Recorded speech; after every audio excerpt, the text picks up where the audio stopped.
Chapter 1: The Commodore's Last Command. The snow was falling heavily over Manhattan on the morning of January 4, 1877, muffling the clip-clop of horse hooves on the cobblestones outside No. 10 Washington Place. It was a thick, wet snow, the kind that blanketed the city in a deceptive silence, hiding the grime of the industrial metropolis beneath a pristine white sheet. But inside the four-story brownstone, the silence was of a different quality entirely. It was heavy, suffocating, thick with the smell of laudanum, burning tallow, and the impending vacuum of power. In the center of the room, lying in a bed that seemed far too small for his legend, was Cornelius Vanderbilt. At 82 years old, his body was ravaged by exhaustion, peritonitis, and the accumulated scars of a life spent in perpetual conflict. Yet even as his breath rattled in his chest, his eyes retained that terrifying metallic glint, the cold, blue stare that had stared down competitors, bought judges, and strangled the American transportation system into submission. Around him stood his family, a collection of anxious heirs waiting for the final breath of the richest man in the history of the United States. They were not merely waiting for a father to pass, they were waiting for the transfer of $100 million, a sum so vast in that era that it defied comprehension. To put it in perspective, Cornelius Vanderbilt possessed more liquid capital than the United States Treasury. He was not just a tycoon, he was a sovereign state wrapped in the skin of a dying old man. The Commodore looked at his eldest son, William Henry Vanderbilt, a man he had spent a lifetime deriding as a blockhead and a blatherskite. William was soft where Cornelius was hard, anxious where Cornelius was certain, and round-faced where Cornelius was sharp.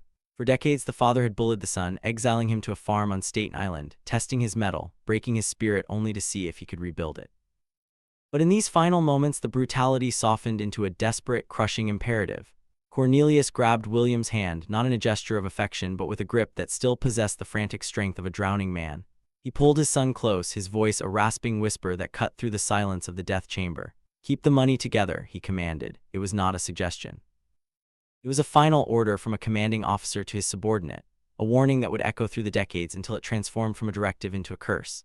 The Commodore knew, with the instinctive foresight that had built his empire, that the greatest threat to his legacy was not the government or the market or the public but the dilution of his own bloodline. Then the breathing stopped. The man who had turned steam and steel into an American monarchy was dead.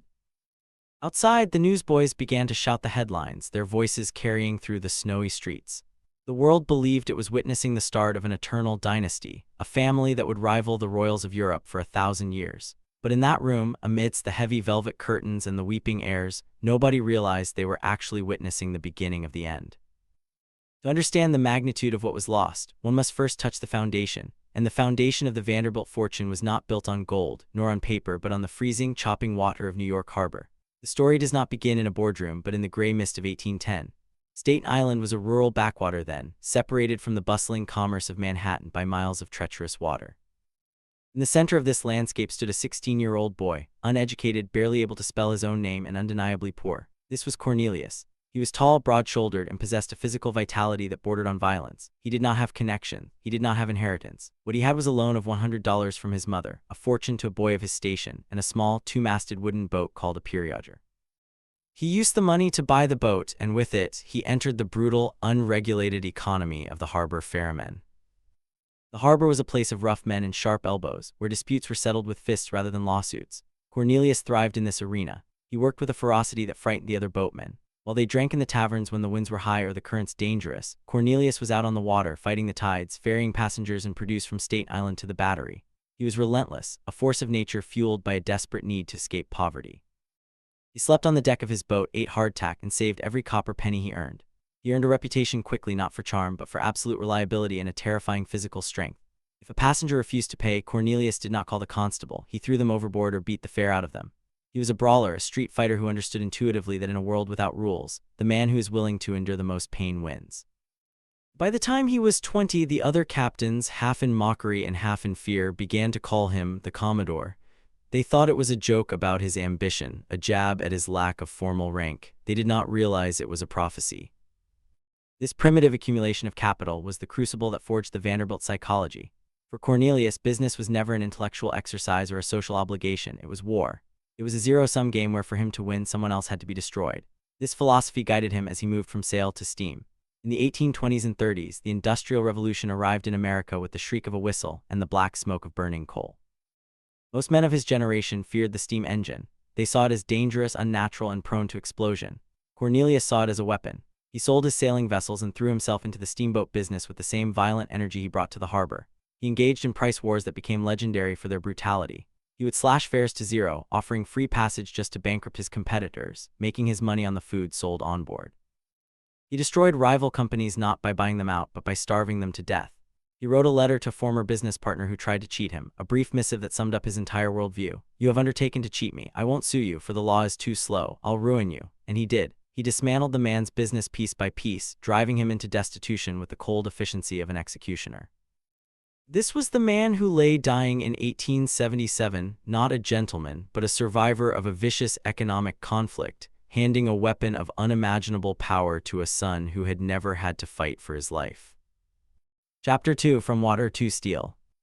If the first act of the Vanderbilt saga was defined by the chaotic freedom of the water, the second act was defined by the rigid, unforgiving permanence of steel. By the early 1860s, Cornelius Vanderbilt was already an old man by the standards of his day. He was in his 60s, wealthy beyond imagination, the undisputed king of the oceans. He controlled fleets of steamships that connected New York to San Francisco and Europe. He lived in a mansion that was severe and unpretentious, much like the man himself.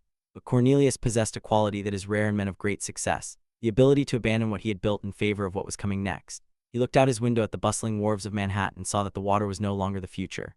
The future was iron. The future was the railroad. In a move that baffled his advisors, shocked Wall Street, and terrified his family, he began to sell his ships. He liquidated the fleet that had made him a king. At an age when most men were preparing for death, Cornelius Vanderbilt decided to conquer the land. The American railroad system in the mid-19th century was a mess of disjointed, chaotic lines. There was no standardized gauge, no coordinated schedules, and no unified vision. Dozens of small, localized companies controlled short stretches of track, making long-distance travel a nightmare of transfers and delays. Cornelius looked at this chaos and saw opportunity. He began to buy up the rail lines of New York, the Harlem, the Hudson River, the New York Central, with the intention of forging them into a single, unbreakable chain. He treated the railroads exactly as he had treated the harbor, as a battlefield where mercy was a liability. When he could not buy a line, he blockades it. The most famous example of his tactical genius and his ruthlessness occurred in the winter of 1867 during the dispute for control of the New York Central line. The directors of the New York Central, seeking to squeeze Vanderbilt, broke off their connection with his Hudson River Railroad, hoping to force him into a disadvantageous deal. They underestimated the Commodore. Cornelius did not negotiate. He did not file a lawsuit. He simply ordered his trains to stop at the river. In the dead of winter, he halted all traffic at the Albany Bridge, leaving thousands of passengers stranded in the freezing cold and choking off the freight into New York City. The city panicked. The legislature screamed for an investigation. The newspapers painted him as a monster, but the Commodore did not care. He sat in his office playing whist and waited. He knew the simple reality of the situation. New York needed food, and he controlled the road. He waited until the stock price of the rival railroad collapsed, until the panic on Wall Street drove the directors to their knees. When they finally came crawling to his office, begging to sell, he bought them out for pennies on the dollar. "The law," he famously roared when asked about the legality of his actions. "What do I care about the law? Ain't I got the power?" This consolidation created the New York Central Railroad, an empire of commerce that controlled the flow of food, fuel, and people from the Atlantic Ocean to the Great Lakes. It was a masterpiece of industrial integration. Vanderbilt spent millions improving the infrastructure, replacing iron rails with stronger steel, standardizing the tracks, and building massive depots. He quadrupled the track capacity, allowing for simultaneous freight and passenger movement. He lowered rates, increased speed, and improved safety, not out of altruism, but because efficiency meant profit. He turned the railroad into a money-printing machine. The dividends poured into the Vanderbilt coffers in a torrent that was unprecedented in human history. The Central became the economic spine of the Northeast, and Vanderbilt sat at the top of it, a titan who answered to no government and no god but his own ambition. But the physical manifestation of this new empire was not just the tracks that crisscrossed the countryside, it was the monuments he built to house them. To mark his conquest of New York, Cornelius unveiled his masterpiece, the Grand Central Depot. It was not merely a train station, it was a cathedral of the industrial age, a sprawling palace of glass, iron, and red brick that dominated 42nd Street. It was the largest interior space on the continent, a structure designed to inspire awe and submission. The roof was a marvel of engineering, a balloon shed of wrought iron and glass that seemed to float above the hissing steam engines below. When the citizens of New York walked into that space, looking up at the light filtering through the coal smoke, they weren't just looking at a transit hub. They were looking at the ego of Cornelius Vanderbilt made manifest in steel.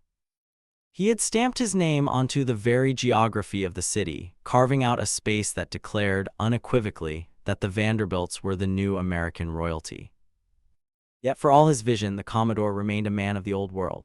He ran his railroad like a feudal fiefdom. He kept the books in his head. He distrusted banks, preferring to keep millions in cash. He viewed shareholders as a nuisance and the public as a resource to be exploited. He had built a modern machine using archaic methods, and as his health began to fail in the mid-1870s, the question of succession became the only question that mattered. He had built the engine, stoked the fire, and set the train in motion at a terrifying speed. But he knew deep in his calculating heart that the man who was leaving at the throttle, his son Billy, was a man who had never stoked a furnace in his life. The transition from the era of building to the era of holding was about to begin, and the steel rails that had forged the fortune would soon become the bars of a gilded cage. Chapter 3: The Burden of the Heir. When the crypt door of the Moravian cemetery finally swung shut on the Commodore, sealing him into the cold earth of Staten Island, the silence that fell over the Vanderbilt empire was deafening. For the first time in nearly a century, the ferocious, stabilizing gravity of Cornelius Vanderbilt was gone. In his place stood William Henry Vanderbilt, a man who looked less like an emperor and more like a weary bank clerk. At 56 years old, Billy, as he was dismissively known, inherited not just a fortune but a terrifying expectation. The world watched him with a mixture of pity and predatory anticipation. Wall Street speculators sharpened their knives, convinced that the blockhead son would be overwhelmed by the complexity of the railroad monopoly, and that the great consolidation would fracture within a year. They saw a man with soft features, drooping whiskers, and a nervous disposition, a man who had been exiled to a farm for years because his own father doubted his intelligence. They did not see a titan, they saw a carcass waiting to be picked clean. But the world, and perhaps even the Commodore himself, had fundamentally misunderstood William Henry Vanderbilt. The years of exile on the Staten Island farm had not broken him, they had hardened him in a way that was invisible to the naked eye. While Cornelius had conquered the world with bluster and violence, Billy had learned to survive through meticulous, obsessive management. He was not a visionary who saw the future in flashes of lightning. He was an administrator who understood the quiet power of arithmetic. When he took the helm of the New York Central, he did not try to imitate his father's thunderous style. He retreated into the background, becoming a ghost in his own machine. He arrived at his office early, stayed late, and scrutinized every ledger with a forensic intensity. He understood that the era of the brawling pioneer was over, and that the era of the corporate steward had begun. Under his quiet stewardship, the Vanderbilt empire did not collapse. It expanded with a terrifying, silent efficiency.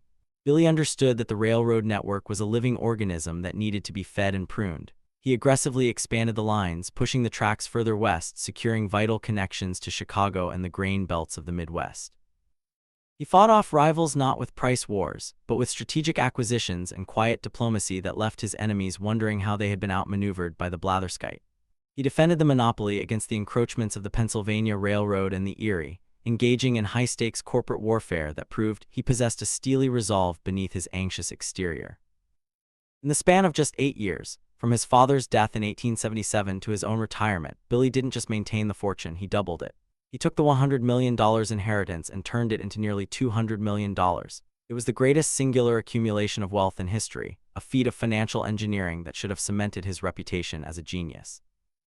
Yet this unparalleled success brought him no joy. In fact, it brought him a profound, crushing misery. For Billy, the money was not a tool of liberation, it was a prison. He was acutely aware of the target painted on his back. The public, which had grudgingly respected the Commodore as a self-made pirate, viewed Billy with suspicion and resentment.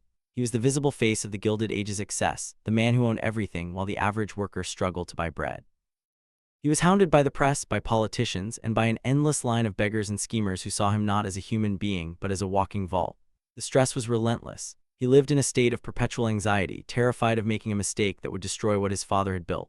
The Commodore's dying command to keep the money together became a psychological vice that tightened with every passing day. This burden manifested physically. Billy was plagued by ill health, his constitution buckling under the weight of his responsibilities. He suffered from hypertension, digestive issues, and a pervasive exhaustion that no amount of luxury could cure. He famously lamented to a friend in a moment of unguarded honesty that revealed the hollowness of his existence, "I am the richest man in the world, and I am the most miserable." It was a staggering admission. Here was a man who could buy nations, yet he felt trapped by the very gold that defined him. He realized, perhaps too late, that he was merely a custodian of a monster that demanded to be fed. He could not spend the interest on his income, let alone the principal. The money had ceased to be a resource, it had become an abstract burden, a scorecard in a game he no longer wanted to play. The tragedy of William Henry Vanderbilt was that he was a man suited for a quiet life who was forced by birth into a role of imperial dominance. He loved horse racing, not for the gambling or the status, but for the simple tactile pleasure of driving a fast team of trotters. It was the only time he felt free. On the track, holding the reins, feeling the wind and the power of the animals, he could escape the crushing expectations of his name.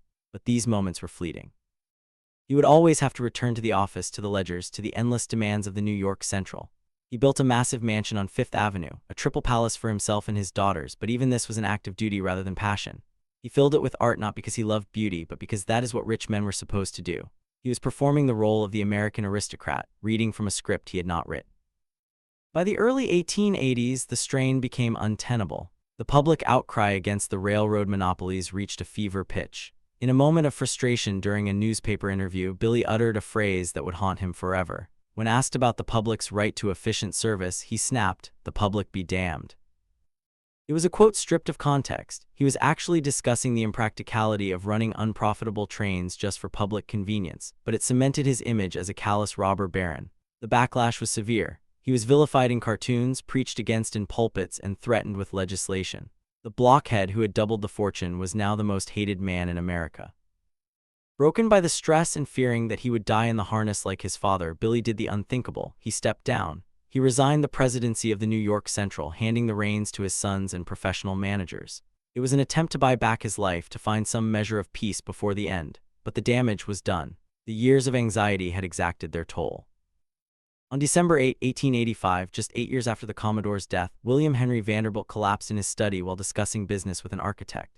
He died on the floor, struck down by a stroke at the age of 64. He had proven everyone wrong. He had held the empire together. He had expanded it beyond imagination. But in doing so, he had sacrificed his own life on the altar of his father's ambition. He left behind a fortune that was now too large to be managed by any single individual, setting the stage for the dispersion and decay that the Commodore had feared. The steward had done his duty, but he had died without ever truly owning the wealth that killed him. Chapter 4: The Gilded Gates. With the passing of William Henry Vanderbilt, the protective dam that had held back the torrent of the family fortune finally burst. For 2 generations, the Vanderbilt wealth had been governed by men who viewed money as a tool of industry, a resource to be hoarded, reinvested, and guarded with paranoid intensity. But the 3rd generation, the grandchildren of the Commodore, had no memory of the freezing spray of the harbor or the dust of the ledger books. They had been born into a reality where luxury was as natural as oxygen.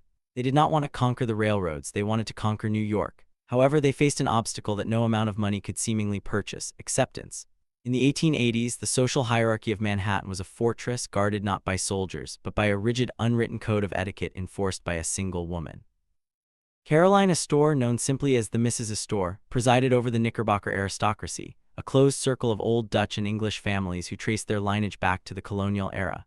To Mrs. Astor, wealth was secondary to pedigree. She viewed the Vanderbilts as vulgar arrivistes, the descendants of a Staten Island boatman whose fingernails were permanently stained with coal dust.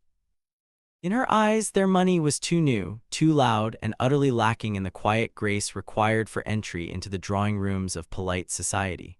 For years, the Vanderbilts were pointedly ignored, left to float in the social purgatory of the unimaginable rich who were nonetheless socially invisible. This exclusion might have continued indefinitely were it not for the arrival of a woman who possessed a will as ironclad as the Commodore, though her battlefield was the ballroom rather than the boardroom. Alva Erskine Smith, a fiery belle from Mobile, Alabama, had married William Kissam Vanderbilt, the Commodore's grandson, not out of romantic infatuation, but out of a clear-eyed understanding of strategic alliance. Alva was a woman out of time, a suffragette spirit trapped in the corset of the Victorian era, possessing a ferocious intelligence and a blinding ambition that terrified her husband and mesmerized her peers. She looked at the closed doors of the Astor kingdom and decided that if she could not be invited in, she would simply burn the fortress down and build a new one in her own image. She understood intuitively that in the Gilded Age, money could be transmuted into power, but only if it was displayed with a violence that made it impossible to ignore. She declared war on the Knickerbocker elite, and her weapon of choice was architecture. In 1879, Alva commissioned the architect Richard Morris Hunt to design a residence that would shatter the aesthetic monotony of New York's brownstone rows. The result, completed in 1882 at 665th Avenue, was the Petit Chateau. It was a shock to the system of the city.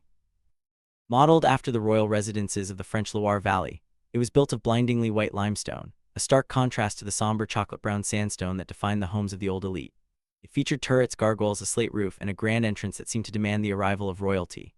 Inside, it was a museum of European history, filled with tapestries that had once hung in the pavilions of kings, and a banquet hall that rose 3 stories high. It was not a home, it was a stage set designed to make the inhabitants look like monarchs. By building this limestone fantasy, Alva was signaling that the era of modest, Republican wealth was over. The Vanderbilts were establishing an American court, and they were crowning themselves. To consecrate this temple of ego, Alva announced a housewarming event that would become the most legendary social maneuver in the history of New York, the Fancy Dress Ball of March 26, 1883. The invitation list was a weaponized document. Alva invited 1,200 of the city's most prominent citizens, creating a frenzy of anticipation that gripped the entire metropolis. For months, the city's dressmakers and jewelers were overwhelmed with orders. The newspapers, fueled by leaks from Alva's camp, published breathless accounts of the preparations, detailing the thousands of dollars being spent on silk, velvet, and diamonds. The ball became the only topic of conversation in the clubs and tea rooms of Fifth Avenue. It was a masterclass in manufacturing desire. By making the event the center of the cultural universe, Alva ensured that being excluded from it was not just a social slight, but a form of civic death. And this is where the trap snapped shut. Mrs. Astor had a daughter, Carrie, who, like every other debutante in New York, was desperate to attend the Vanderbilt ball. Carrie and her friends had spent weeks practicing a complex quadrille, choreographed dance that they planned to perform at the event. But just days before the ball, Alva played her trump card. She let it be known that Carrie Astor could not be invited because Mrs. Astor had never formally called upon the Vanderbilt household. According to the rigid etiquette of the day, one could not invite a guest whose family had not acknowledged the hostess's existence. It was a bureaucratic technicality weaponized with surgical precision. Alva was forcing the queen of society to choose, maintain her snobbish pride and break her daughter's heart, or capitulate to the boatman's descendants. Faced with a weeping daughter and the prospect of social irrelevance, Mrs. Astor surrendered. She ordered her carriage to be brought around and made the journey up Fifth Avenue to the limestone chateau. Footman delivered her calling card to the Vanderbilt butler, a small rectangle of cardboard that symbolized the total surrender of the old guard. The gates had been breached. The invitation was issued the next day. The Vanderbilts had not just been accepted, they had forced the aristocracy to bend the knee. The night of the ball was a sensory delirium that marked the high-water mark of the Gilded Age. The police had to be summoned to hold back the crowds of thousands of spectators who gathered on the street just to catch a glimpse of the guests arriving in their carriages. Inside, the house was transformed into a fantasy world. The gymnasium on the third floor became a forest filled with palm trees, orchids, and bougainvillea. The air was heavy with the scent of millions of flowers. The guests arrived costumed as kings, queens, and historical figures, a literal masquerade of power. Willie Kay was dressed as the Duke of Guise. Alva appeared as a Venetian princess accompanied by doves. But the most symbolic costume of the evening belonged to Alice Vanderbilt, the wife of Cornelius II. She arrived dressed as the Electric Light, a celebration of the modern technology that was just beginning to illuminate the world. Her gown was made of yellow satin, covered in diamonds, and she carried a torch that actually lit up, powered by hidden batteries. It was a blinding, arrogant display of modernity, a declaration that the Vanderbilts represented the future while the Astors represented the fading past. The party reportedly cost $250,000, a sum equivalent to roughly $7 million today, spent on a single evening of champagne, lobster, and dancing. As the orchestra played and the diamonds glittered under the gaslights, the guests reveled in the triumph of capital. The barrier between old and new money had been obliterated, but beneath the waltzes and the laughter, a dangerous precedent had been set. The Vanderbilts had learned that social status could be purchased, but the price was astronomical. They had entered a game of competitive consumption where the finish line kept moving. Alva's victory at the fancy dress ball was total, but it ignited a hunger in the family that could never be satisfied. They had tasted the drug of public adulation, and from that night forward, they would spend the next 50 years trying to recreate the high of 1883, building bigger houses, throwing more lavish parties, and slowly bleeding the immense fortune of the Commodore to feed the insatiable demands of their own vanity. The dynasty had arrived, but they had arrived in a world where money was no longer a tool for building railroads, but a fuel for burning bright, regardless of the ash left behind. Chapter 5: The Architecture of Ego. The fancy dress ball of 1883 was the declaration of victory. The ensuing decade was the occupation. Having conquered the social heights of New York, the Vanderbilts turned their attention to the consolidation of their status through the sheer brute force of masonry. This phenomenon, which historians would later term the Edifice Complex, was not merely a desire for comfortable living. It was a psychological compulsion to externalize their dominance in limestone and marble. The battlefield for this architectural arms race shifted from the paved avenues of Manhattan to the rocky, windswept cliffs of Newport, Rhode Island. For 8 weeks every summer, the American aristocracy migrated en masse to this seaside enclave, engaging in a ritual of leisure that was as regimented and exhausting as any military campaign. They euphemistically referred to their summer residences as cottages, a term of aggressive false modesty that barely concealed the reality. They were building palaces that rivaled the royal seats of Europe, dropping Renaissance palazzos and French chateaux onto the rugged New England coast in a display of wealth that bordered on the grotesque. Leading this charge into architectural madness was Cornelius Vanderbilt II, the head of the family and the man who bore the crushing weight of the Commodore's name most heavily. Cornelius was a man of severe discipline, a workaholic who had inherited his grandfather's dour disposition but lacked his joyful love of combat. He viewed his wealth as a sacred trust, a burden to be managed with grim seriousness. In 1893, after his previous wooden summer home burned to the ground, Cornelius decided to build something that fire could never touch. He commissioned Richard Morris Hunt, the family's architect of choice, to construct a fortress of stone that would stand for 1,000 years. The result was the Breakers, a 70-room Italian Renaissance palazzo that defies the logic of a vacation home. Standing on Ochre Point, staring out at the Atlantic Ocean, the house is a monument to heaviness. It was built with steel trusses and no wooden parts, a direct response to the fire, but the effect was cold and imposing. To walk into the Great Hall of the Breakers is to feel instantly small. The room rises 45 feet into the air, clad in multicolored marble and platinum leaf. Gold was considered too garish for a man of Cornelius's somber taste. The scale is disorienting. The dining room features baccarat crystal chandeliers so massive they require a winch system to be lowered for cleaning. Immense fireplaces, carved from single blocks of stone, stand ready to warm rooms that were only used in the heat of July and August. It was a house designed not for comfort, nor for the intimacy of family life, but for awe. It was a theater of intimidation where every archway and column whispered the power of the New York Central Railroad. Yet the tragedy of the Breakers lay in the life of its master. Cornelius II spent his summers there not swimming or sailing, but sequestered in a small, dark study on the ground floor, managing the empire via telegraph. He could hear the laughter of his guests and the crash of the waves, but he remained chained to the ledger. The stress of maintaining the fortune and the endless social wars broke him. He suffered a stroke shortly after the house was completed and died at the age of 55, a casualty of his own inheritance. The Breakers stood as a mausoleum to a man who worked himself to death to pay for a place he never truly enjoyed. Just down the road, the competitive fever gripped his brother, William K. Vanderbilt, and his formidable wife, Alva. Not content with the triumph of the petty chateau in New York, Alva demanded a summer cottage that would eclipse all others. The result was Marble House, a structure that marked the transition of the Vanderbilt fortune from productive capital into static, frozen assets. Completed in 1892 as a 39th birthday gift for Alva, the house cost $11 million. Of that sum, $7 million was spent on the marble alone. Alva and Hunt scoured the quarries of Italy and Africa, importing 500,000 cubic feet of stone to create a temple to the Sun King, Louis XIV. The house sits behind a massive steel fence, modeled after the ones at Versailles, separating the occupants from the public with a barrier of gilded iron. Inside, Marble House was a cold, echoing chamber of ambition. The gold room was the centerpiece, a ballroom where every surface, the walls, the pilasters, the cornices, was covered in 22-karat gold leaf. It shimmered with a blinding intensity under the gaslights, a visual representation of the Vanderbilt reserves. But as a home, it was a failure. It was drafty, acoustically harsh, and devoid of warmth. It is said that when Willie K. walked into the finished house, he felt a profound sense of alienation, realizing he was merely a prop in his wife's stage play. He surrendered the deed to Alva immediately, washing his hands of the project. He would spend as much time as possible away from it, escaping to his yacht, the Alva, ironically named after the woman he could no longer stand, drifting on the ocean to avoid the suffocating weight of the stone cage she had built. This era of construction marked a critical turning point in the financial health of the dynasty. The Commodore had believed in the velocity of money, money that moved, that built ships, that laid tracks. His grandchildren believed in the solidity of money. They were transmuting liquid assets, which earned interest, into real estate, which devoured it. These houses were not assets in the traditional sense. They were liabilities of a staggering scale. A house like the Breakers required a staff of 40 servants just to open the shutters and dust the chandeliers. It required tons of coal to heat and massive outlays for landscaping and repairs. By locking millions of dollars into walls and floors, the Vanderbilts were reducing the capital available to reinvest in the railroads just as the American economy was beginning to shift. They were building feudal estates at the dawn of the modern corporate age, seemingly unaware that the taxes and labor costs of the coming century would make these palaces impossible to sustain. The psychological toll of this edifice complex was equally damaging. The houses trapped the family in a cycle of performative living. Life at Newport was a rigid schedule of changing clothes. One outfit for breakfast, one for tennis, one for yachting, one for tea, and one for dinner.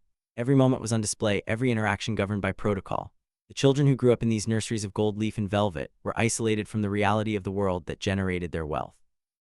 They rarely saw the rail yards or the coal mines. They saw only the manicured lawns and the marble halls. They were being bred for a life of aesthetic appreciation and social maneuvering, not for the ruthless commercial warfare that had created their privilege. The stone walls were designed to keep the world out, to create a hermetic environment where the Vanderbilts reigned supreme. But in doing so, they locked themselves in with their own demons, their rivalries, and a creeping sense of uselessness that would slowly rot the foundation of the family from the inside out. As the 19th century drew to a close, the Vanderbilts possessed the finest collection of homes in the Western Hemisphere, but they were beginning to realize that a house of 70 rooms requires a life of 70 distinct performances, and the actors were getting tired. Chapter 6: The Biltmore Ambition. If the palaces of Newport were monuments to social competition, the Biltmore estate was a monument to a far more dangerous impulse, the desire to retreat from reality altogether. George Washington Vanderbilt II, the youngest son of William Henry, was an anomaly in a family of fierce competitors. He was shy, bookish, and deeply introverted, a man who preferred the company of his expansive library to the glittering ballrooms of Fifth Avenue. He had no interest in the cutthroat world of railroad administration, nor did he possess the aggressive social ambition of his sister-in-law Alva. While his brothers fought to dominate the headlines and the stock market, George sought to disappear. In 1888, while visiting the Blue Ridge Mountains of North Carolina for his health, he found the perfect place to vanish. He looked out over the rolling, mist-covered hills near Asheville, a landscape that felt ancient and removed from the industrial soot of the North, and decided to build not just a home, but a kingdom. The vision for Biltmore was distinct from anything the Vanderbilts had attempted before. The Newport cottages were summer playgrounds, essentially stage sets for a 6-week social season. Biltmore was designed to be a self-sustaining feudal barony, a working estate modeled after the great landholdings of the European aristocracy. George did not want neighbors, he wanted subjects. He began quietly purchasing land, eventually amassing a staggering 125,000 acres, an area nearly 9 times the size of Manhattan. To realize his vision, he reassembled the dream team of the Gilded Age: the architect Richard Morris Hunt and the landscape architect Frederick Law Olmsted, the creator of Central Park. Together, they embarked on a construction project so massive that it fundamentally altered the geography and economy of western North Carolina. Logistics of building Biltmore were military in scale. The location was remote, accessible only by rough dirt roads that turned to quagmires in the rain. Before a single stone could be laid, George had to build the infrastructure of a small city. He constructed a private 3-mile railroad spur to transport materials to the site. He built a brick factory that churned out 32,000 bricks a day. He opened a woodworking shop and a band sawmill to process the timber felled from the property. Hundreds of stonemasons were imported from Italy and France to carve the limestone facade, joining a local labor force of over 1,000 men. For 6 years, the quiet hills echoed with the sounds of dynamite, steam whistles, and the clamor of construction. It was an industrial operation dedicated to the creation of a pastoral fantasy. When the house was finally completed in 1895, it defied categorization. It was and remains the largest private residence ever built in the United States. With 250 rooms and 4 acres of floor space, it was a French Renaissance chateau dropped onto an American mountain. The facade stretches for 780 feet, a towering expanse of Indiana limestone that seems to glow against the backdrop of the dark forest. It features steep, slate-tiled roofs, copper flashing, and a collection of gargoyles and grotesques that peer down from the eaves. But the sheer size is difficult to comprehend without the numbers: 35 bedrooms, 43 bathrooms, and 65 fireplaces. The banquet hall alone rises 7 stories high, dwarfing the humans who dine at its massive table. It was a structure designed to make the occupant feel like a monarch, ruling over a domain that stretched as far as the eye could see. Yet for all its medieval aesthetic, Biltmore was a technological marvel, a machine for living that was decades ahead of its time. While many rural Americans still lived without indoor plumbing or electricity, Biltmore was fully electrified, powered by a generator in the basement.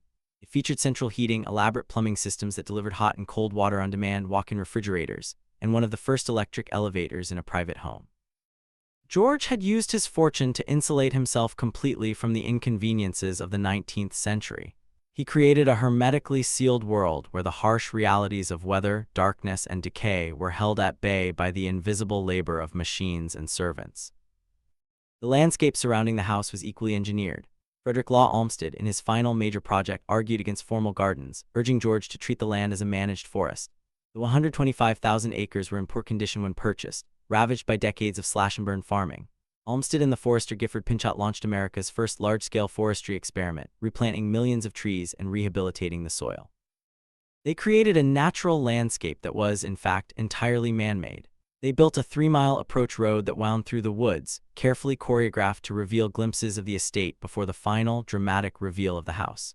It was a masterpiece of environmental manipulation, designed to reinforce the psychological separation between the estate and the outside world. To complete the feudal illusion, George constructed Biltmore Village just outside the estate gates. It was a model town for his estate workers, complete with a church, a school, a hospital, and charming cottages designed in a cohesive architectural style. It was paternalism writ large. George was the benevolent lord of the manor, providing for his people in exchange for their labor and loyalty. He brought scientific farming methods to the region, establishing a dairy and a piggery that became models of agricultural efficiency. In his mind, he was not just spending money, he was investing in a noble experiment, proving that a great estate could be a force for social and economic good. However, the economic reality of Biltmore was disastrous. The working estate never turned a profit. The agricultural operations, while scientifically advanced, were money pits that required constant infusion of capital from the Vanderbilt Trust. The construction cost alone was estimated at $6 million, roughly $200 million today, but the true cost was the operating budget. Biltmore required an army to run. There were stable hands, forestry crews, housekeepers, cooks, footmen, and engineers. The sheer volume of coal required to heat the massive stone pile was astronomical. George was burning through his inheritance at a terrifying rate, but unlike his father or grandfather, he had no income stream to replenish it. He wasn't building railroads, he was building a fantasy. Biltmore represented the apex of the Vanderbilt disconnect. The Commodore had lived in the thick of the action, his hands dirty with the grime of the harbor. Billy had lived in the stress of the office, chained to the ticker tape. But George lived in a library of 20,000 volumes, surrounded by Dura prints and Napoleonic chess sets, miles away from the nearest city. He had achieved the ultimate goal of wealth, total isolation. But in doing so, he had severed the connection between the family and the source of its power.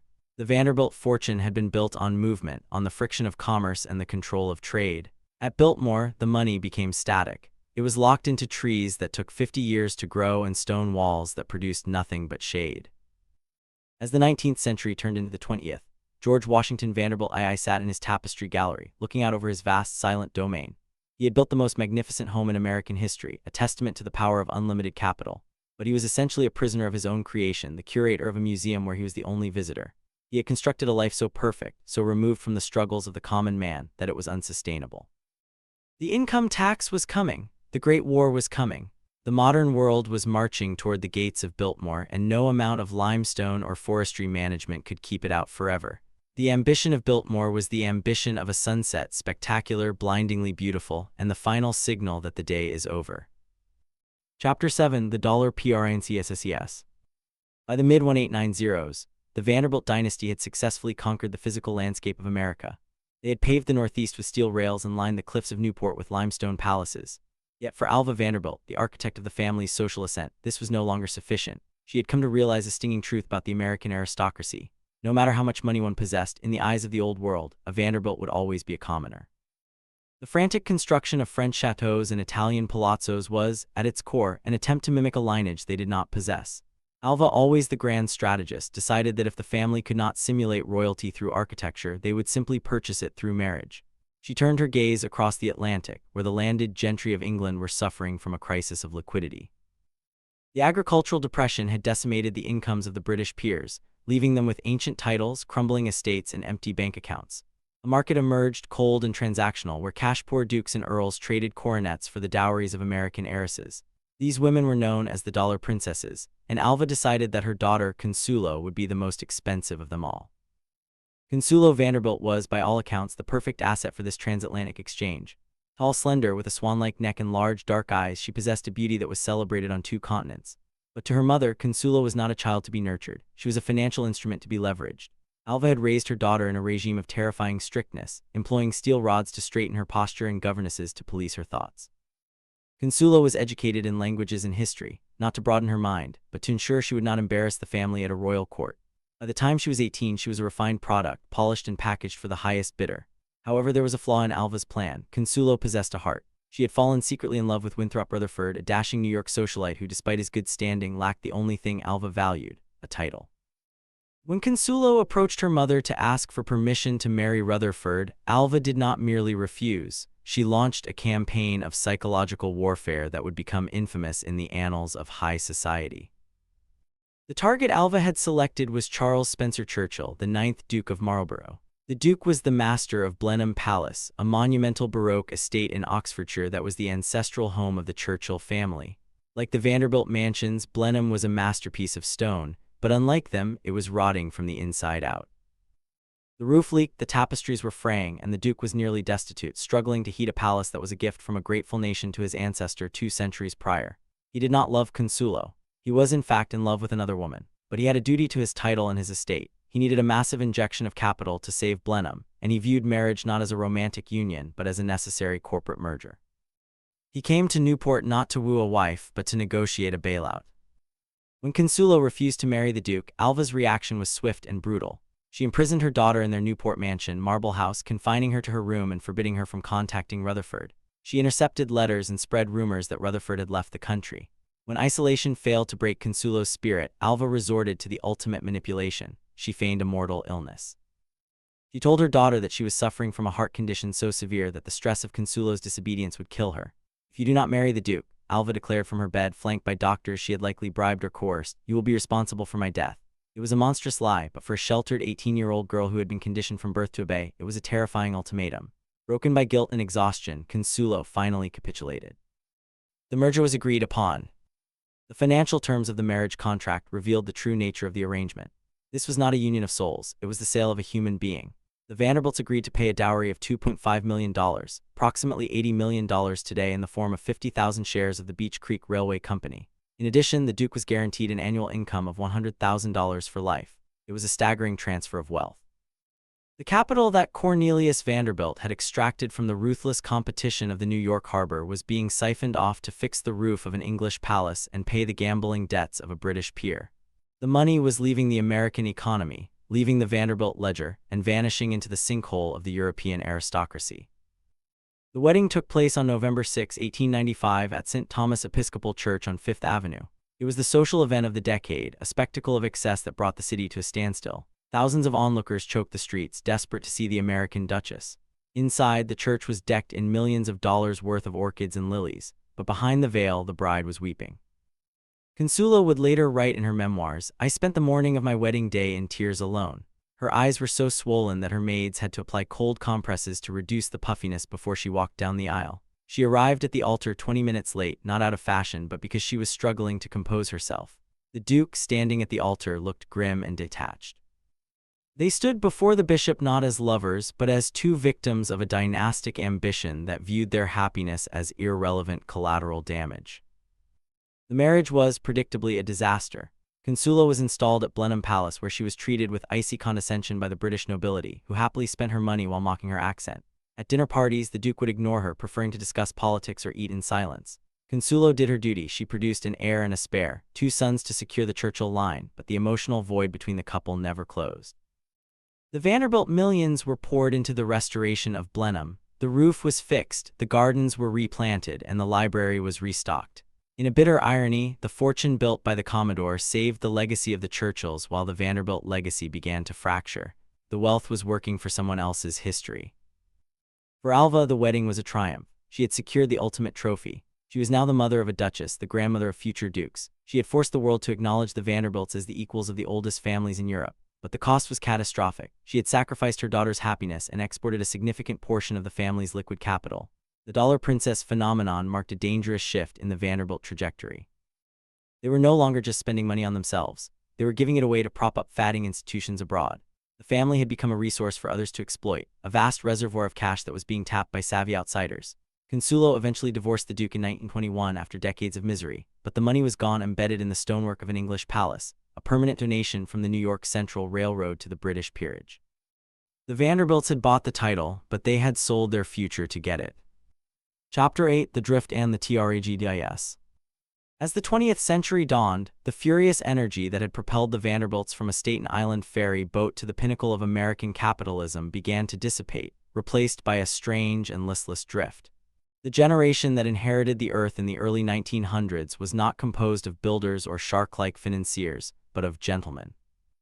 They were men like Alfred Gwynne Vanderbilt, the great-grandson of the Commodore, who possessed all the charm, good looks, and immense wealth of his forebears, but none of the hunger.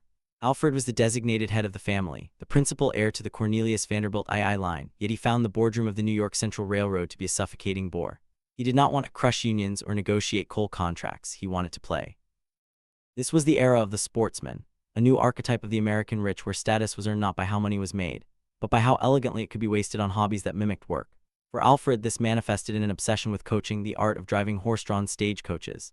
It was a deeply ironic pursuit. His great-grandfather had destroyed the stagecoach industry with his steamships and trains, yet here was the heir, spending vast sums to resurrect it as a piece of theater. Alfred would dress in the livery of a professional coachman, take the reins of a perfectly matched team of horses, and drive his friends from London to Brighton, performing the labor of a bygone era for the applause of the idle rich. It was a pantomime of productivity, a way to feel the strain of the reins without carrying the weight of the world. This detachment from the gritty reality of industrial management left the family exposed to a world that was becoming increasingly dangerous and unpredictable. The insulation of wealth which had protected them for decades was beginning to thin. In the spring of 1912, the universe offered a grim warning shot. Alfred and his wife were touring Europe, enjoying the endless summer of the Edwardian elite, when they booked passage home on the maiden voyage of the RMS Titanic. It was the natural choice for a Vanderbilt. The ship was a floating palace, a technological marvel that mirrored the family's own sense of invulnerability.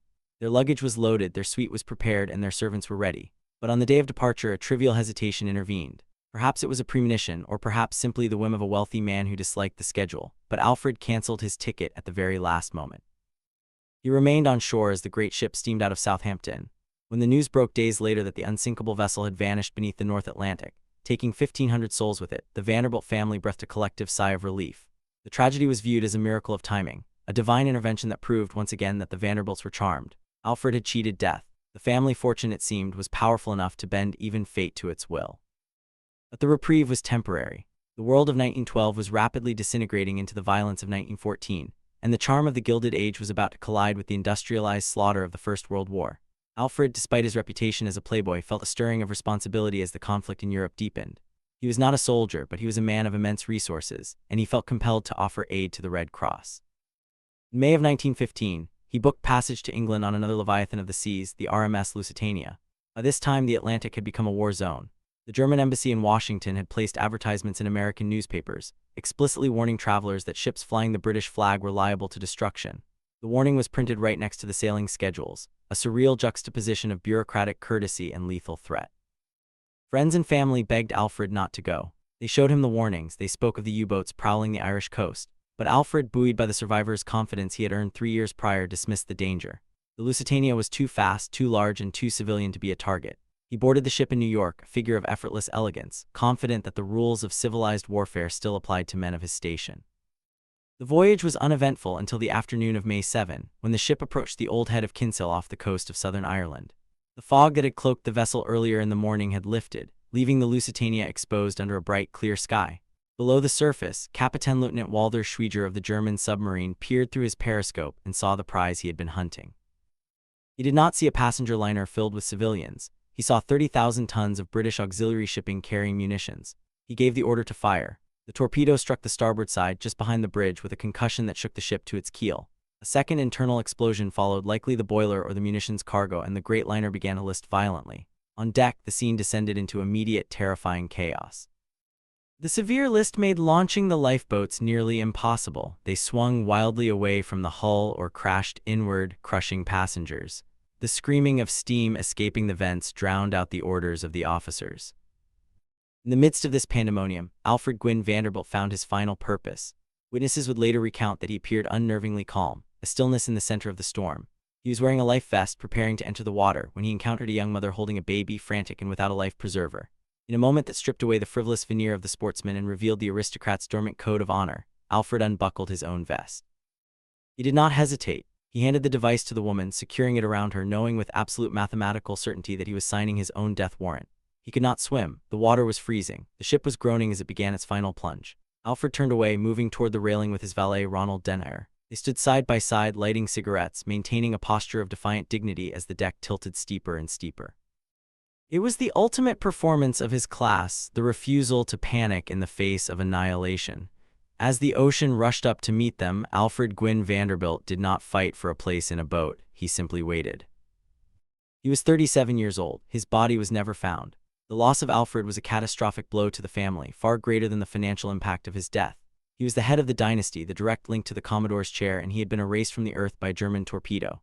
His death signaled the end of the Vanderbilt exemption. For 50 years, the family had operated above the fray, insulated by walls of stone and mountains of gold. But the torpedo that broke the Lusitania also broke that illusion. It proved that in the modern age, a Vanderbilt could die just as easily as a stoker in the hold. The money could not stop the war, it could not deflect the steel, it could not keep the water out of the lungs. The tragedy marked a psychological turning point. The family began to look inward, haunted by the specter of a world that no longer respected their immunity. The drift that had characterized Alfred's life, the aimless wandering from pleasure to pleasure, had ended in a violent, arbitrary stop. The era of the confident, untouchable dynasty was over, sinking into the cold Atlantic just as the Commodore's era had risen from it. The heirs who remained were left to navigate a 20th century that had just proven it did not care who their grandfather was. Chapter 9: The Taxman Cometh. For nearly a century, the Vanderbilt dynasty had operated in an economic environment that is almost incomprehensible to the modern mind, a world without a ceiling. When the Commodore crushed his competition in the harbor wars of the 1820s, every dollar of profit he extracted went directly into his pocket. When Billy Vanderbilt doubled the family fortune to $200 million in the 1880s, the United States government did not ask for a single cent of it. The federal government was a distant, abstract entity funded by tariffs on imported goods and taxes on alcohol and tobacco. It had no mechanism to reach into the bank accounts of private citizens.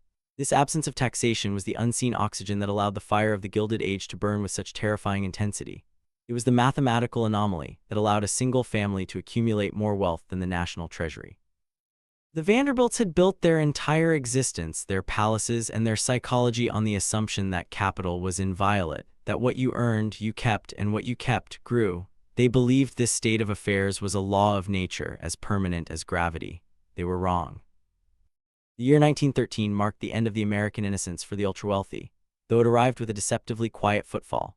After years of populist agitation and political wrangling, the 16th Amendment to the Constitution was ratified, giving Congress the power to levy a direct tax on income. When the Revenue Act of 1913 was signed into law by President Woodrow Wilson, the Vanderbilts likely viewed it as a nuisance rather than an existential threat. The initial rates were modest, a normal tax of 1% on income over $3,000, with a surtax that topped out at 7% for the highest earners. To a family accustomed to spending millions on marble and pearls, a 7% tax seemed manageable, a small fee to pay for the maintenance of a society that had served them so well. They did not understand that the specific number didn't matter. What mattered was the mechanism. The door had been unlocked. The government had established the legal principle that it was a partner in the Vanderbilt fortune, and once inside the vault, the state would never leave. The illusion of a modest tax evaporated almost immediately, incinerated by the fires of the First World War. War is the most expensive endeavor of the state, and to pay for the mobilization of millions of men and the production of millions of shells, the government turned the dial on the new tax machine with terrifying speed. By 1917, the top marginal tax rate had skyrocketed from 7% to 67%. By 1918, it hit 77%. The financial gravity had reversed overnight. For 3 generations, the Vanderbilt wealth had grown through the magic of compound interest. The money earned money, which earned more money. Now, the dynamic was inverted. For every dollar of dividend income the New York Central Railroad produced, the government took nearly 80 cents. The mighty river of cash that flowed into the family coffers was reduced to a trickle, but the dam that held back their expenses, the upkeep of the massive houses, the yachts, the armies of servants, remained wide open. But the income tax was merely the first jaw of the vice. The second and far more lethal jaw was the estate tax. The federal estate tax was introduced in 1916, designed specifically to break up the massive concentrations of dynastic wealth that threatened the democratic ideal. For the Vanderbilts, this was a catastrophe of timing. The family had a tragic tendency to die young, often in their 50s or early 60s, meaning the fortune was transferred and thus taxed far more frequently than in other dynasties like the Rockefellers. When a Vanderbilt died, the government stepped in to claim a massive portion of the corpus before it could be passed to the heir. In the span of a few years, a fortune could be taxed at 70% on income while the owner lived, and then slashed by 40 or 50% when the owner died. The mathematical impossibility of their lifestyle was suddenly laid bare. The compounding machine was broken. Consider the predicament of the heirs living in the great cottages of Newport or the chateaus of Fifth Avenue. These structures were not assets, they were aggressive liabilities. The Breakers, for instance, generated zero income. It consumed coal, electricity, and labor at an industrial scale. In the era of the Commodore, the massive surplus of tax-free income easily covered these costs, with millions left over to reinvest. In the new era of taxation, the income was gone. To pay the taxes and the heating bills, the heirs had to do the unthinkable. They had to dip into the principal. They began to sell shares of stock, bonds, and land just to keep the lights on. It was a slow-motion liquidation, a financial bleeding that went unnoticed at first because the body of wealth was so massive. But the trajectory was mathematically terminal. They were eating their own seed corn. Compounding this disaster was a cultural blindness that proved fatal. The Vanderbilts of the 1920s were psychologically incapable of adjusting to the new reality. They had been bred for spending, conditioned by birth to believe that the supply of money was infinite. To retrench, to downsize, to sell the mansions and live modestly would have been an admission of defeat that their pride could not tolerate. They continued to host the balls, to sail the yachts, and to employ the servants, acting as if the world of 1890 still existed. They viewed the taxes as a temporary aberration, a wartime measure that would surely be repealed when sanity returned. They did not see that the progressive era had fundamentally rewritten the social contract. The American public no longer admired the hoarders of wealth. They demanded that wealth be redistributed. The final element of the trap was the structure of the fortune itself. The Commodore had left the majority of his wealth in the stock of the New York Central Railroad. It was a single-asset fortune, lacking the diversification that protected other families. As the 20th century progressed, the railroad industry came under heavy government regulation. The Interstate Commerce Commission capped the rates the railroads could charge, effectively freezing their profits, while labor unions demanded higher wages and the taxmen took the rest. The Vanderbilts were squeezed from every direction. Their revenue was capped by the state, their income was taxed by the state, and their inheritance was confiscated by the state. The gilded cage that Billy Vanderbilt had complained about had become a tightening noose. As the Roaring Twenties roared toward their inevitable cliff, the Vanderbilt dynasty was already hollowed out. On the surface, the parties were still loud, the jewels were still bright, and the houses still stood as monuments to eternity. But in the back rooms, the family lawyers were sweating. They could see the ledger lines crossing. They could see the erosion of the trust funds. The government had become the silent majority shareholder in the Vanderbilt enterprise, extracting the wealth that had taken a century to build. The family was running a race against solvency, maintaining the facade of an emperor while their treasury was being emptied by the bureaucratic efficiency of the Internal Revenue Service. The taxman had come, not with a bang, but with a ledger, and he was dismantling the House of Vanderbilt one form at a time. Chapter 10: The Great Crash. The Roaring Twenties had been a decade of intoxicating, delirious optimism for the American upper class, a prolonged fever dream where the laws of economics seemed to have been suspended by the sheer force of national confidence. For the Vanderbilts, this era felt like a restoration of the natural order. The stock market was soaring, reaching dizzying new heights with every passing month, and the value of their railroad holdings inflated alongside it, creating a buffer of paper wealth that masked the structural rot beneath the surface. They moved through the Jazz Age with a sense of invulnerable permanence, drifting between their Fifth Avenue ballrooms and their Newport yachts, convinced that the music would never stop. They believed that the new era of permanent prosperity had rendered the old cycles of boom and bust obsolete. But the Vanderbilt fortune, for all its diversity in real estate and jewels, was still dangerously tethered to a single industrial anchor, the New York Central Railroad. And when the tide went out, it did not recede slowly. It vanished in a violent, catastrophic instant that left the family's economic foundation exposed on the rocks. On October 29, 1929, Black Tuesday, the illusion of the Gilded Age was finally shattered by the frantic ticking of the teletype machines. The crash was not merely a correction, it was a liquidation of the American dream. On the floor of the New York Stock Exchange, panic turned to hysteria as billions of dollars in value evaporated in hours. For the Vanderbilts, the crash was a direct hit to the jugular. The New York Central stock, the sacred goose that had laid the golden eggs for 3 generations, went into freefall. In 1929, the stock traded at a high of $256 a share. By 1932, it would plummet to less than $9. This was not just a loss of net worth on a balance sheet, it was the total annihilation of their liquidity. The massive dividend checks that the family relied on to fund their armies of servants, their taxes, and their heating bills simply stopped coming. The river of cash dried up, but the expenses, the terrifyingly high fixed costs of maintaining a feudal lifestyle in the 20th century, remained exactly where they were. In the face of this economic apocalypse, a rational family might have retrenched. They might have shuttered the great houses, sold the yachts, and retreated to a modest existence to weather the storm. But the Vanderbilts of this era were not rational actors. They were performers trapped in a role they no longer knew how to exit. Nowhere was this lethal inertia more visible than in the figure of Grace Vanderbilt, the wife of Cornelius Vanderbilt III. Known in society circles as the Kingfisher, Grace was a woman of ferocious social ambition who had spent her entire life maneuvering to become the undisputed queen of New York society. She viewed the Great Depression not as a financial reality to be adapted to, but as a tedious impropriety that she simply chose to ignore. To Grace, the collapse of the global economy was no excuse for a lapse in etiquette. She believed with a fanatical intensity that it was her duty to uphold the standards of her class, regardless of the cost. Grace presided over her mansion at 640 Fifth Avenue, the last of the great Vanderbilt houses remaining on that legendary strip, like the captain of a sinking ocean liner who insists on dressing for dinner while the water rises around her ankles. While bread lines stretched for blocks just a few streets away, and former stockbrokers sold apples on street corners, Grace continued to host galas of blinding extravagance.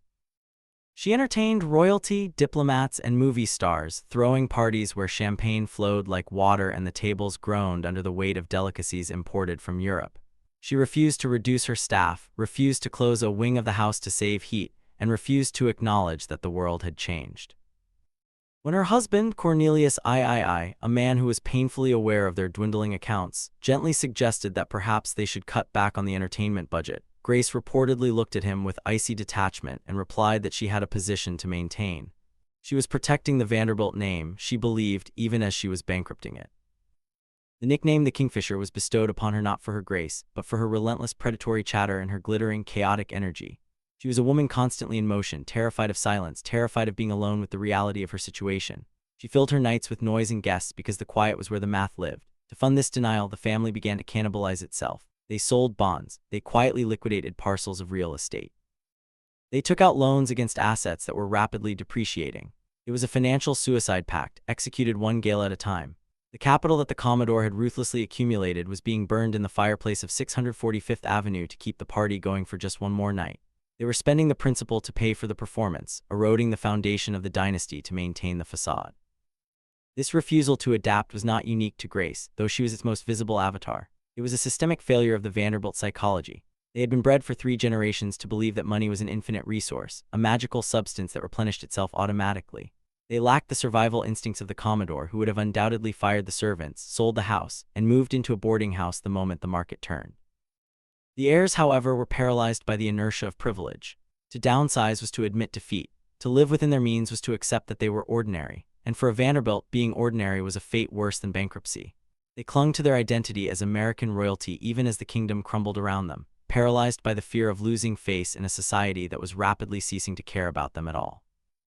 The tragedy of the 1930s for the Vanderbilts was that their stubbornness turned a financial crisis into a total rout. Had they liquidated their massive estates in 1928, they might have preserved a significant fortune. By holding on to them through the crash, they were left with assets that were not only worthless but actively predatory. The great mansions became white elephants, unsellable monstrosities that devoured cash and taxes and maintenance while generating nothing. The Biltmore estate, the Breakers' marble house, these were anchors dragging them down into the depths. The public, meanwhile, watched the spectacle with a shifting gaze. In the 1890s, they had looked at the Vanderbilts with envy and awe. In the 1930s, that gaze turned to anger and then finally to ridicule. There was something grotesque about the Kingfisher hosting a ball for European princes while American children went to bed hungry. The family had lost the mandate of heaven. They were no longer seen as the titans of industry. They were seen as dinosaurs, relics of a predatory age that had no place in the grim, gray struggle of the Depression. By the end of the decade, the damage was irreversible. The New York Central Railroad was struggling to survive, battered by the rise of the automobile and the stagnation of the economy. The family's liquidity was gone. The trust funds were depleted. Grace Vanderbilt continued to dance, her diamonds glittering under the chandeliers, but the music was fatting. The guests who drank her champagne whispered behind her back about the debts and the desperation. The Great Crash had done what the government and the public could not. It had exposed the frailty of a fortune built on ego rather than utility. The Vanderbilts had bet everything on the permanence of the past, and when the future arrived in the form of a ticker tape plummeting to zero, they had nothing left to trade but their memories. Chapter 11: The Liquidation. The dismantling of the American Acropolis did not happen in silence. It happened with the roar of wrecking balls and the chaotic shouting of auctioneers, a public spectacle of erasure that was as violent as the construction had been. By the middle of the 20th century, the physical footprint of the Vanderbilt dynasty, the chain of limestone palaces that had once dominated Fifth Avenue for 50 blocks, was being erased from the map of New York with terrifying speed. The city, which had once looked upon these mansions with awe, now viewed them with the impatient hunger of a rapidly modernizing metropolis. The ground beneath the Gilded Age palaces had become infinitely more valuable than the structures themselves. In the cold calculus of real estate developers, the Petit Chateau and the Cornelius Vanderbilt II mansion were no longer architectural masterpieces.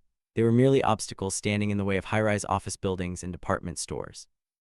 The logic of the market, which the Commodore had worshipped, had finally turned its gaze upon his grandchildren's homes, and the verdict was terminal. They were worth more dead than alive. The destruction of 665th Avenue, Alva's beloved Petit Chateau, was the first great shock, a signal that the era of the private palace was over. This was the house that had broken Mrs.'s store, the house that had launched the social dominance of the family. In 1926, barely 40 years after its completion, it was sold to a real estate developer for approximately $3 million. The contents were stripped, the fixtures ripped out, and the limestone walls that had been modeled after the royal seats of France were pulverized into dust. Crowds gathered to watch the demolition, witnessing the surreal sight of the great ballroom being exposed to the open air, its gilded moldings hanging precariously for a moment before crumbling under the assault of the hammers. There was no preservation movement to save it, no public outcry to protect this monument of American history. The house was viewed as a dinosaur, a relic of a wasteful past that had no place in the Jazz Age. It was replaced by an office building, a structure of utility and profit that erased the memory of the fancy dress ball as if it had never happened. Just down the street, the massive chateau of Cornelius Vanderbilt II, the largest private home ever built in Manhattan, met an equally ignominious fate. Standing on the corner of 58th Street and 5th Avenue, it had been the fortress of the family patriarch. But by 1926, the taxes and maintenance costs were strangling his widow Alice. She sold the property for $7 million, a fraction of what it would cost to replicate. The house was torn down with brutal efficiency to make way for the Bergdorf Goodman department store. It was a symbolic transition of devastating clarity. The temple of private exclusion was replaced by a temple of public consumption. The stone fence that had kept the public out was replaced by display windows designed to lure them in. The Vanderbilts were literally paving the way for the commercialization of the avenue they had once ruled, their legacy buried beneath the foundations of retail commerce. But the demolition of the buildings was only the exterior manifestation of the collapse. Inside the remaining estates, a far more humiliating process was underway, the fire sale of the Vanderbilt treasures. As the family's liquidity crisis deepened, the heirs were forced to monetize the only things they had left: the art, the furniture, the tapestries, and the jewels. These were not carefully curated museum donations, they were desperate acts of cash generation. Auctions were organized in New York and London, where the accumulated plunder of Europe was sold off to the new industrial barons of the mid-century, the oil men, the auto manufacturers, and the Hollywood moguls.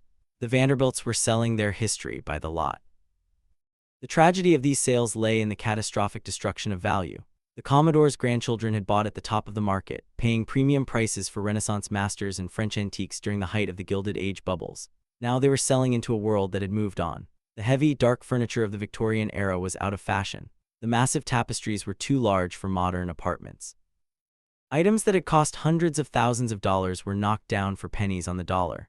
At one auction, a pair of globe-shaped vases that William K. Vanderbilt had purchased for $70,000 sold for a mere $800. It was financial carnage. The investments in taste and culture turned out to be nearly worthless in the cold light of the auction house. The family wasn't just losing money, they were being publicly embarrassed, their poor judgment exposed with every fall of the gavel. This liquidation was not confined to New York. In the countryside, the great estates were being abandoned like sinking ships. Idle Hour, the sprawling country home of William K. Vanderbilt, was sold and eventually turned into a college. Florem, the monumental estate of Florence Vanderbilt, was sold to a university. The heirs simply could not afford the heating bills. The staff was let go, the furniture covered in sheets, and the gates locked. These houses, designed to require armies of servants, were uninhabitable in a world of minimum wages and labor rights. They became white elephants, rotting in the rain, stripped of their dignity. Some were simply demolished because no buyer could be found. The land was subdivided into suburban tracts, the great lawns carved up into quarter-acre lots for the rising middle class. The Vanderbilt footprint was being compartmentalized, democratized, and erased. The psychological toll on the family during this period was immense. They were living through a slow-motion foreclosure of their identity. They had been raised to believe that these objects and houses were the physical manifestations of their superiority. To see them sold off, often to people they considered their social inferiors, was a psychic wound that never healed. They retreated into smaller and smaller apartments, carrying with them a few prized relics, a portrait of the Commodore, a piece of silver from the Breakers, like refugees fleeing a fallen kingdom. They became curators of their own decline, surrounded by the ghosts of a grandeur they could no longer afford. By the 1950s, the liquidation was largely complete. The Fifth Avenue row was gone, replaced by the glass and steel canyons of corporate America. The art was scattered to the winds, hanging in museums or sitting in the living rooms of Texas oil tycoons who had no idea of its provenance. The Vanderbilts had completed the cycle. The Commodore had turned cash into iron, his son had turned iron into gold, his grandchildren had turned gold into stone, and his great-grandchildren had turned the stone back into dust. The velocity of their collapse was staggering. It had taken 3 generations to build the greatest fortune in the world and less than 1 generation to scatter it. The auction catalogs of this era read like the inventory of a sacked city, listing the debris of an empire that had surrendered without a shot being fired. The public looked on with a mixture of fascination and schadenfreude, witnessing the final proof that in America there are no permanent estates, only temporary leases on fortune. The liquidation was the final payment due on the Edifice Complex, a debt settled in rubble and regret. Chapter 12: The Fall of the Central. If the liquidation of the mansions was the visible decay of the Vanderbilt body, the collapse of the New York Central Railroad was the failure of its heart. For nearly a century, the railroad had been the reliable mechanical pump that circulated wealth through the family's arteries, a seemingly eternal engine of profit that had survived panics, wars, and the death of its founders. The Vanderbilts had long since ceased to manage the day-to-day operations of the line, retreating into the role of passive aristocrats who simply cashed the dividend checks. They believed, with a complacency born of 3 generations of dominance, that the Central was invulnerable.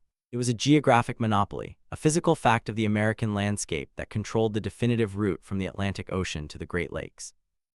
But in the years following the Second World War, the landscape itself began to change.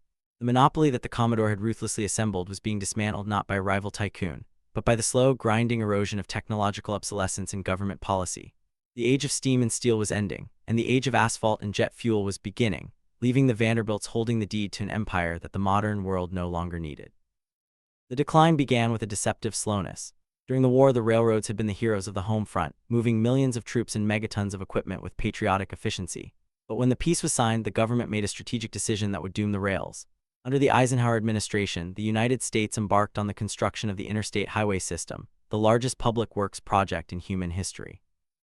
Billions of tax dollars were poured into paving a network of high-speed roads that crisscrossed the nation, effectively subsidizing the trucking industry and the private automobile.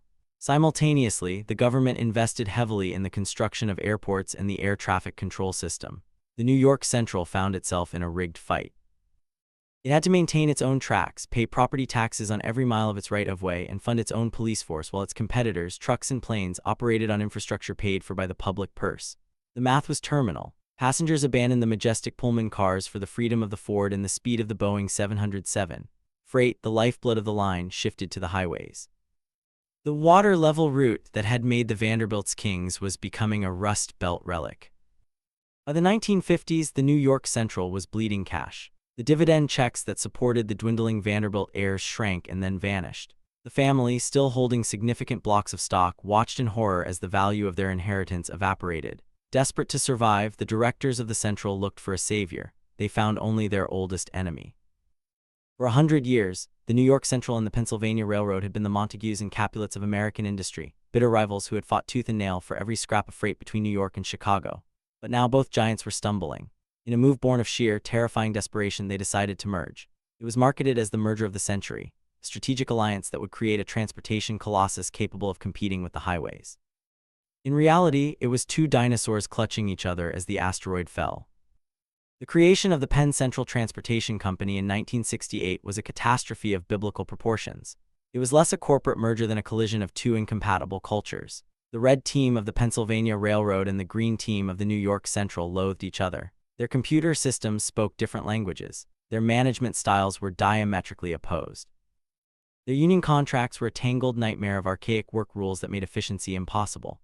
Chaos ensued. In the vast switching yards, thousands of freight cars simply vanished, lost in a computer system that didn't know where to send them. Perishable goods rotted on sidings. Trains were routed to the wrong cities. The service collapsed so completely that shippers abandoned the railroad in droves, accelerating the death spiral. The new company was burning through $1 million a day, a cash incinerator that was consuming the remaining assets of both legacy lines with terrifying speed. Watching this disaster from the boardroom was Harold Sterling Vanderbilt, the great-grandson of the Commodore and the last family member to hold a seat on the board of directors. Harold was a man of immense intelligence, the inventor of contract bridge and a celebrated yachtsman who had successfully defended the America's Cup 3 times. But in the face of the Penn Central collapse, he was helpless. He was a relic of a bygone era, a gentleman amateur sitting at a table with desperate technocrats who were trying to salvage a wreck. He watched as the stock price, which had once traded at over $80, plummeted into the single digits. The fortune that had built Biltmore, the Breakers, and the Petit Chateau was now trapped in a company that couldn't even tell you where its own boxcars were. On June 21, 1970, the inevitable happened. The Penn Central filed for bankruptcy protection. At the time, it was the largest corporate failure in the history of the United States. The shockwaves were seismic. It nearly triggered a national financial panic, requiring a massive government bailout to keep the trains moving, not to save the shareholders, but simply to ensure that coal reached the power plants and commuters reached Manhattan.